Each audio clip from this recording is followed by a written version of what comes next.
A tragic, gruesome injury to Taylor Hendricks. A tremendous setback for him and the team. There's no other way to see it. It's next on Locked on Jazz.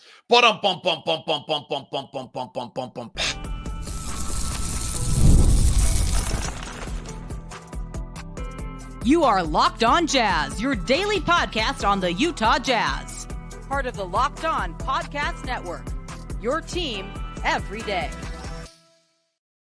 How are you? I'm David Locke, radio voice of the Utah Jazz, Jazz NBA insider. This is Locked on Jazz, your daily podcast on the Utah Jazz, giving you insight, expertise, geeky numbers, and hopefully making it way better to be a Jazz fan each and every day, even on a day like today. Thank you very much for making Locked on Jazz your first listen. We are free and available on all podcasting apps. We are also free on YouTube. And the daily newsletter comes out with Emptying the Noggin on last night's game against the Dallas Mavericks. That is exclusive to the Locked On Jazz newsletter, which is brand new. So go to lockedondaily.com, sign up for the Jazz newsletter, and get that each and every day. To the everydayers, thank you. Here's what we're going to do today.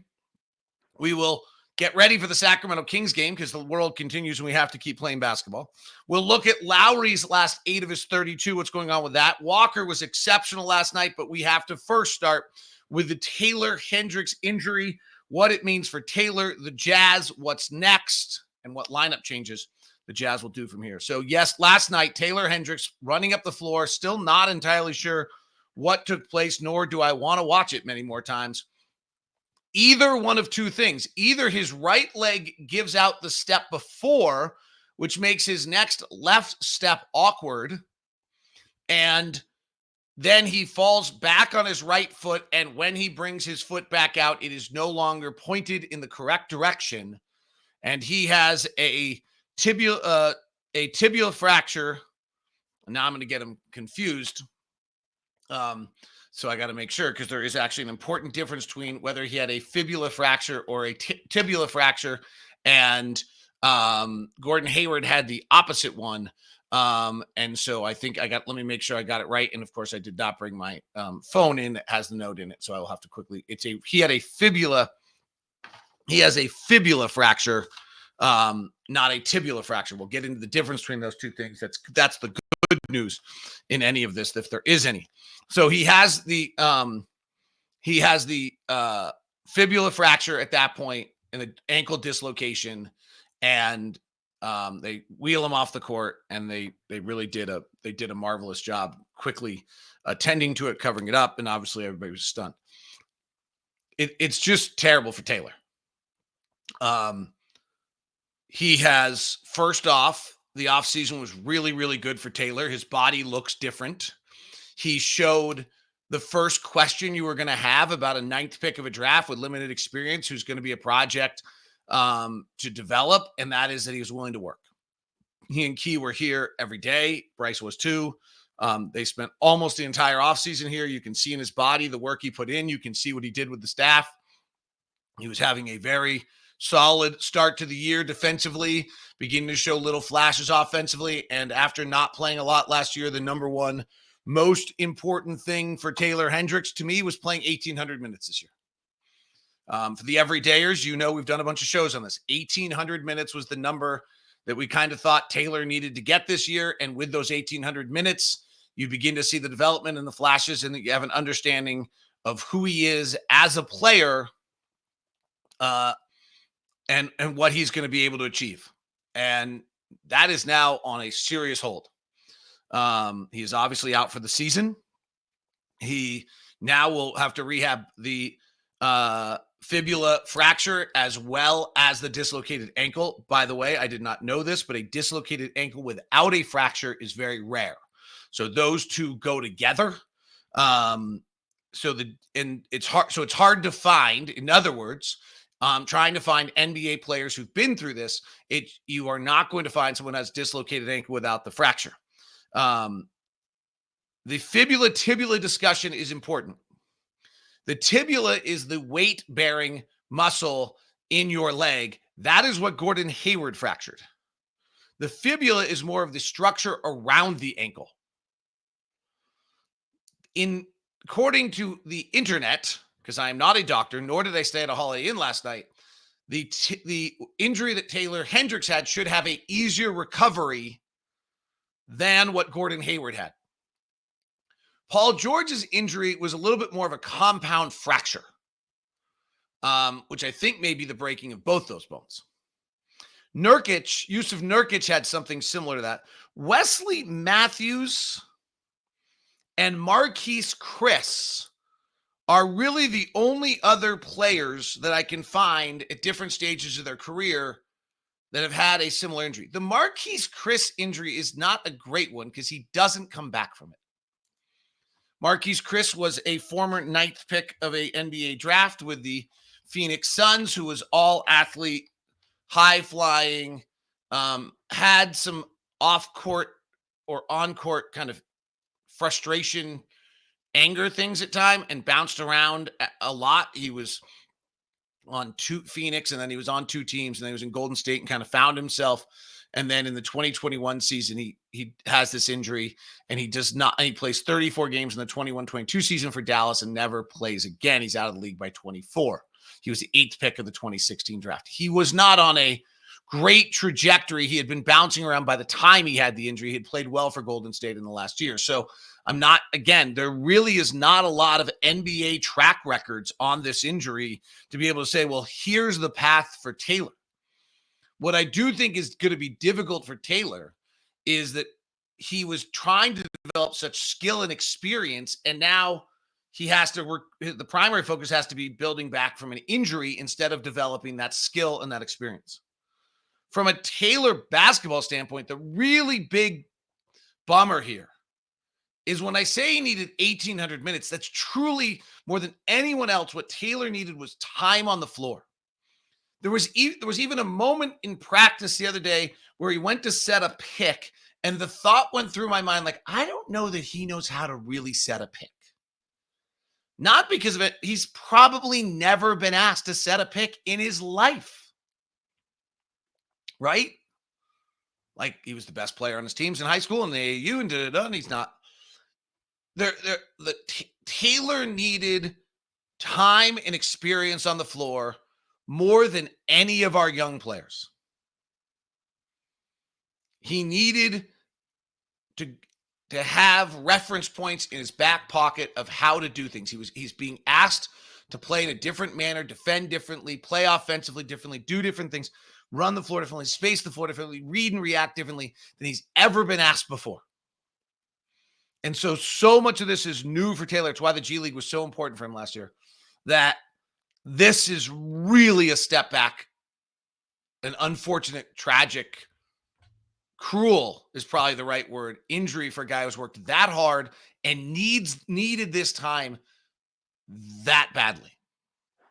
So just from Taylor's standpoint, young, athletic, big-time injury, and still developing skill, he's now got a 2 pass at the same time, which is developing skill and recovering from the injury. That's super hard.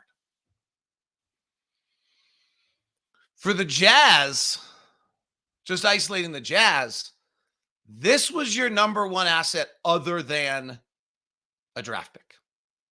And it's not an asset anymore.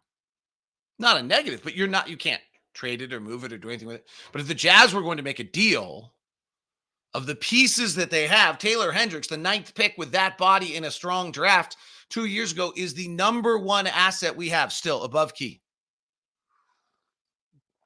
And now that is on pause.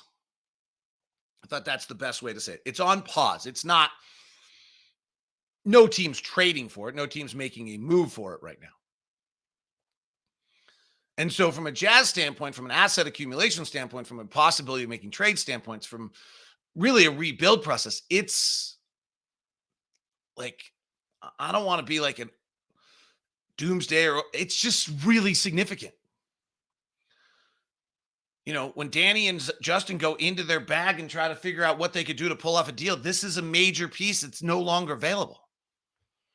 When Danny and Justin are looking at this season and saying, okay, this is the season to discover whether 7 players and what they are and how they fit in, this one's an incomplete. And this one was the most important of the 7. This is the one you had to figure out, like, oh, do we have a starting power forward rotation player? Great. That couples with this, we can now add this.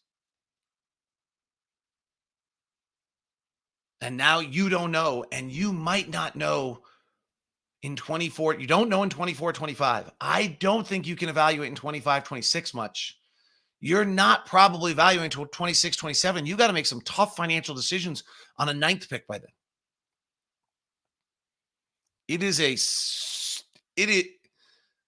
It's a blow on the timeline of the franchise. It puts the franchise timeline on a pretty significant pause too.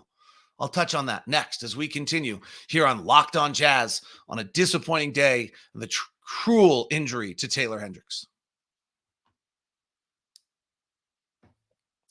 Today's show is brought to you by Murdoch Hyundai, located at 4646 South State Street, also in Logan and in Linden. The Murdochs are just the best. I was fortunate enough, and the Chase family at the time was the family who introduced me to the Murdochs. And if I'm being really honest, I didn't know them at all. I didn't know Blake. I didn't know Ben. I didn't know Tyson at the time. And I came into a room, and it was the entire Murdoch family.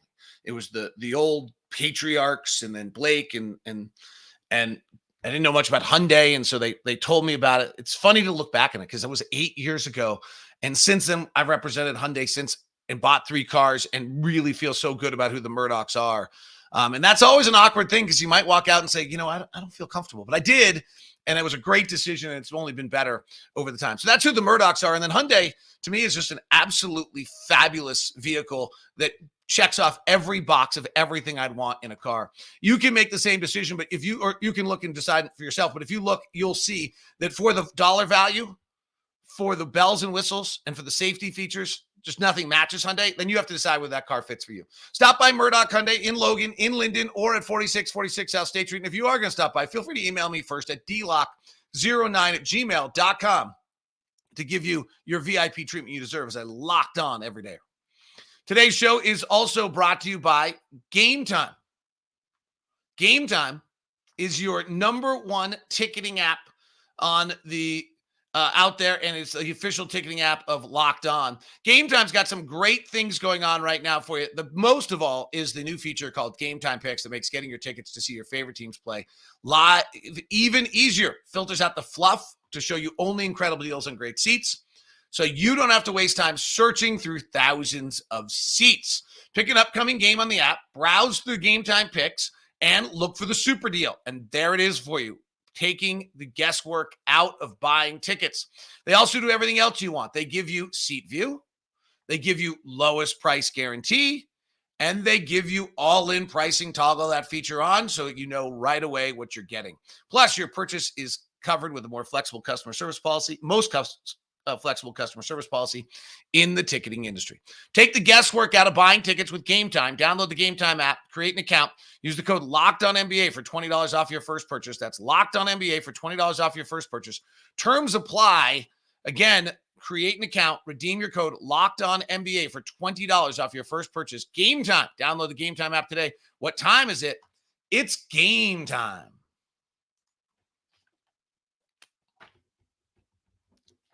Thanks so much for making Locked On Jazz your first listen of the day. It is free and available on all podcasting apps. Locked On Daily is your answer for your daily newsletter. Go subscribe to Locked On Jazz and others as well. All right. For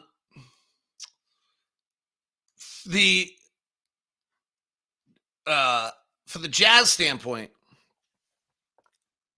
when you start to look at the rebuild now, and you're piecing together what you have, your best case scenario at the end of this season was going to be that Keontae has come together as an established guard in the NBA, and that Taylor has come together showing you signs that he's going to be a rotation to NBA starter, and that Walker is a 24 to 26 minute a night player. Walker's size and skill set probably prevents him from being a 30-minute night player. All those big guys are kind of 26. Because there's just enough time where the game gets small, 5-out spread, though he did a really good job last night on Lucas, so you never know. Though Luka's, he actually did a really good job on Kyrie too. Now, and the reason I say this is, and then your best guess was you get a top 5 pick, and then that you're seeing some flash out of Cody, Isaiah, and Kyle Filipowski, but quite honestly, I don't expect to see a lot of them. Now, Cody may get a lot of time here all of a sudden, but I still don't think he's going to be quite ready to tell you what he really is. So now at the end of this season, to some extent, I might argue that it's kind of, we're watching Keontae. That we'll see on Bryce, but it seems as though Bryce is the 29th pick of the first round. The best guess is you're just trying to get a rotation play, and we're still just trying to figure that out. But the important piece is Walker, can he play 24, 25 minutes a night? I kind of had a yes on that when it started.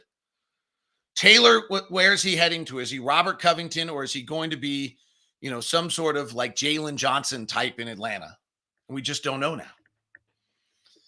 And Keontae, is Keontae going to be Anthony Simons, or is he going to be like, and I don't even know what I think of Anthony Simons. I watched him last night. I thought he was horrendous. The first quarter last night against Sacramento, he was horrendous. So when I start to now put together what this means for the Jazz rebuild, I kind of feel like it sets us back 12 to 18 months. Maybe that's just in the moment you feel that way, but I do remember thinking when Memo tore his Achilles in Denver a few years ago, oh, this run is over. But you're kind of trying to add a piece every 12 months. And if you can add 2 somewhere in that process, that's why Danny stockpiled the picks and Justin stockpiled the picks. So you're looking to see if you can add a piece or 2 every 12 months. That's really kind of what you're doing in a rebuild. And so with Ochai and Walker, we got one, I think, in Walker. I think he's a 24 to 25 minute a night center in the NBA. And then with Keontae and Taylor and Bryce, you were hoping to get one. And maybe 2. And then that accelerates your rebuild. And with Cody, Isaiah, and Kyle, we're trying to get one.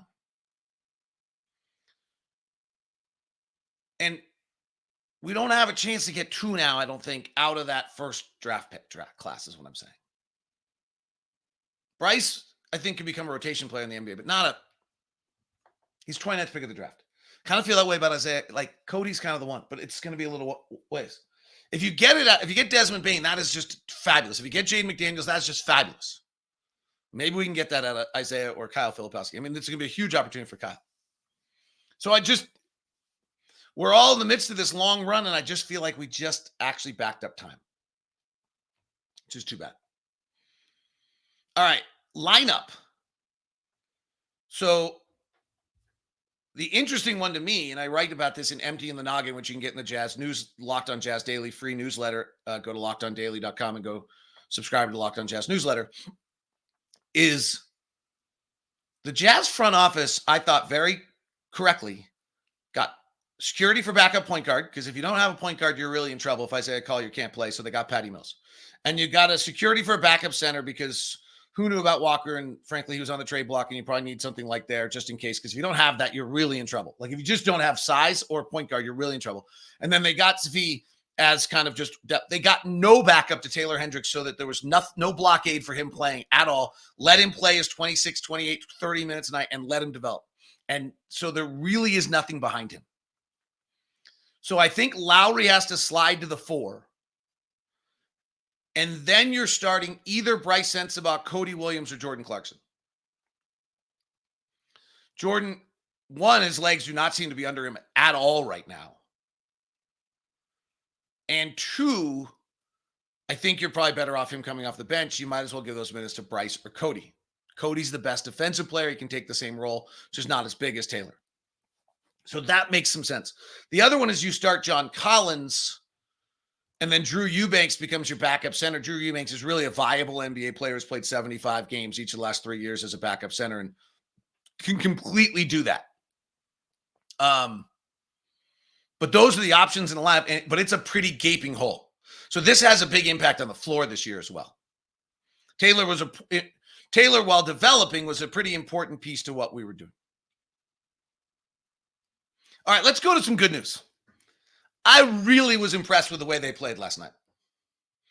Coming out of the film session, coming out of really poor game in Dallas against Golden State, coming out of a game that didn't show much resiliency and fight. They couldn't hit water if they fell out of a boat last night. Oh my goodness gracious. The shooting was just horrific. And yet they stayed with it the whole time. I was super impressed by that last night. That for them to stay in a game when the offense was as bad as it was last night, to me, is a really good sign of that they heard what Will Hardy wanted. Control the things you can control. Play with some force, play with some fight, and to get through, frankly, Taylor getting hurt. Their offensive rating in the first quarter last night was a 76, and they stayed in the game. In the second quarter, they got their offensive rating up to a 96, and their defensive rating was an 84. So they really shut down a pretty potent team in the second quarter. And they started the third quarter badly again, and then they fought through it. The offense wasn't good again, 100. And then they had the injury. And then the fourth quarter, they stayed in the game. And they kind of fought and battled, and they had a pretty good fourth quarter offensively last night. And they were really good. The defensive rating last night when Walker Kessler was on the floor was a 98.5. When he was off, it was a 135. We're going to kind of look at that every night. Like, what's Walker's defensive impact? 98.5 last night in the 30 minutes Walker played at center. Really good. And the grit and the fight last night was really good. It's worth noting, by the way, I'm not sure I always believe in this, but the offensive rating with Cody Williams on the floor last night was a 69. This would be where it's really hard maybe to start him. Because Cody is really limited offensively right now in when he can get shots off and do things. And you better be a little careful that it's not going to stymie your entire offensive lineup. Like, that would be the one thing I would be a little worried about if I was trying to make this decision. It seems like the right, and you might not have a choice, but our offensive rating so far this year with Cody on the floor is an 86. It's also an 89 with Bryce, so, like, I'm not sure that's the answer either. But it's just kind of worth noting that would be a hard one. I think Filipowski will get a bunch of time in these lineup situations. So that's really good news last night from the Jazz. The defense and the fight and the grit. Poor Lauri Markkanen. My goodness, he can't get a good look at all. We'll talk about it next. And we'll look at the Sacramento Kings in that matchup as we continue here on Locked On Jazz.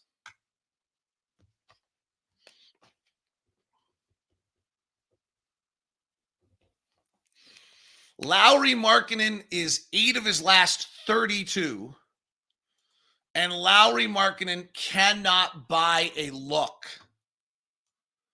And it will be interesting when we have a larger sample size to dig in and look at Lauri Markkanen and the amount of shots he's getting that are open shots versus non-open shots but right now it certainly feels like when you look at the kind of shots that Lauri is getting, they are not, he is playing isolation. He was 1 of 7 in isolation coming into the game, and we're going to work it and continue, and he is not comfortable doing it, and it is hard for him, and it is meaning he is just not getting good looks at all right now. And so I said last night, I am not going to be judging Lauri Markkanen at all right now based on what his shooting numbers are. Like, his open 3 numbers, I'll be curious to look at, because it still feels to me like every single time he gets an open 3, he doesn't miss. But he is taking his wide open shots. He's at 60% on open 3s right now, but it is not what he's getting anymore. Like, he is getting contested shots in the mid-range. He is getting contested shots around the basket. His 3-point range, his 2-point field goal when he's got a defender within 6 feet of him so far is, I could probably figure it out, but is not great. He's when he's got a defender within 2 to 4 feet of him on 2-point shots right now, he's 5 of 17 on the season. And it feels as though that's just much tighter than it ever was, and he's doing that much more often. He's taking 6 2-pointers a game in tight coverage, but they're not all around the rim. They're not the same thing as they were a year ago. Last year, he was taking 4. He's taking 2 more shots a game. Last year, he made 56% of those. He is now just taking shots that are designated for him regardless if he's open, and it is tough. It is really, really tough on him. And he's going to have, this is what the Jazz want him to learn. And that's what this season is about. This season is about finding out about the 7 players, 23 and younger, and letting Lauri develop the skills to be a number 1 guy and make a rise of who he is in the league. And this is hard. And now we're down to 6 guys in 23. All right, Sacramento tonight. They beat the Golden State Warriors last night, or they beat the Portland Trailblazers last night, 111-98, which was the first quarter of that game was horrendous. Sacramento never lost, trailed. It was really an ugly game, just not particularly well played. They'll run almost everything out of Sabonis in the high top circle. And the handoff game, propensity for the handoff game is like they run, probably 10 more handoffs than anyone else in the league on a given night. I don't know how much it is so far this year, but that is how it has been over the last few years, is that they're running 11 handoffs a game, and the next closest is like 5. And then when you dig in, actually, that number seems low because Sabonis just runs handoff after handoff after handoff. In fact, I'll show you. Last year's numbers are crazy. I'm pulling it up right now for you. I was prepping it at 2:00 in the world in the last night or whatever it was. Crazy. So far this year, Sabonis has run 55 handoffs. They're not, and I'll get to this in a second. Simmons has run 55, and Jokic has run 52, so they're not as much usual. Last year, Sabonis ran 1,900 handoffs, and the next closest in the NBA was Jokic at 1,200. Let's just do this, round it all up, because it's going to be close enough. Sabonis ran 2,000. Jokic ran 1,200. The next closest was Jared Allen at 750. Crazy. But here's an interesting little note, and we'll see what's going on with it. Sabonis last year on the handoff was 1.02 points per handoff. This year, the handoff has not been successful. It's 0.72 points per handoff. Now, why? I don't know yet. Obviously, the question is something going wrong with DeMar DeRozan? Because that is 17 of their handoffs, and they're not working. It's a 0.71 points per handoff. It's one of the lowest rates of any combination. CJ McCollum and Brandon Ingram's is worse. But other than that, and Miles Turner and Tyrese Halliburton having good to open the year. But other than that, it is not good. But nor is Domantas Sabonis and Malik Monk right now. So have they run so many that everyone's adapted over a 3-year period of time to how Sabonis is playing and what's going on with that?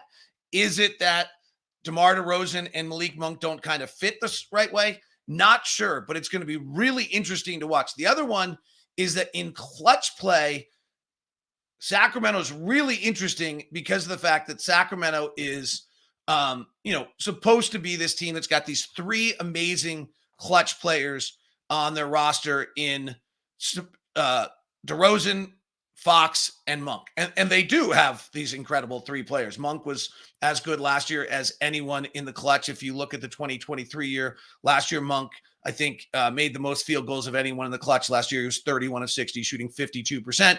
And the year before that, De'Aaron Fox in 2022-23 wins the clutch player of the year. He was absolutely remarkable. He shot 53%. He had 72 field goals. And over the last 5 years, DeMar DeRozan is the best. So this team should be completely unstoppable in the clutch so far. Well, Fox is 1 for 3. DeRozan's 1 for 3. And Monk is 2 for 3, but they've lost both their clutch games so far this year. Something isn't quite right in their clutch play so far this year.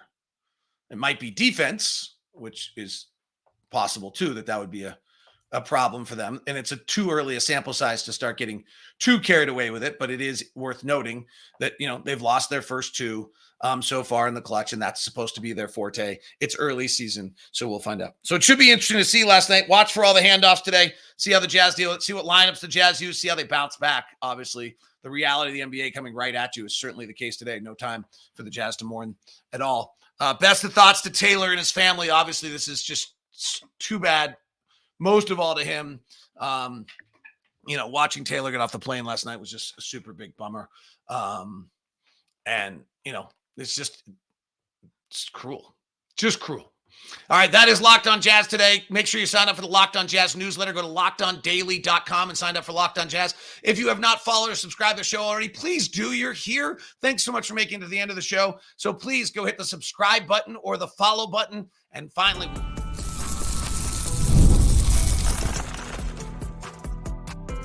You are Locked On Jazz. hit the wrong thing. On video, we'll send you the first ever 24/7 national sports channel. On audio, the new Locked On NBA game night after every games, and then the fun daily show with Doug Branson, Matt Moore, and Hayes on Locked On NBA.